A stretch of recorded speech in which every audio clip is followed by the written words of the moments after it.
లేచింది నిద్ర లేచింది మహిళా లోకం, దద్దరిల్లింది పురుష ప్రపంచం, లేచింది మహిళా లోకం. బావొచ్చాడో లప్ప బావొచ్చాడు, ఎంత బాగున్నాడో లప్ప బాగున్నాడు.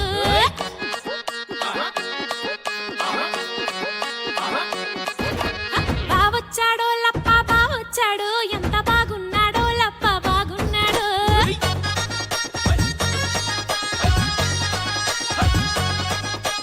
ఇదేంటి హిజ్రాల్ నొదలడు, మమ్మల్ని నొదలడు, వచ్చిన కొత్త అమ్మాయిలు నొదలడు, ఆయన మాత్రం 23 అంటే ఎల్లుల్లిపాయ అంటే నమ్ముతామా మేము? అంత ఎల్లులు రాక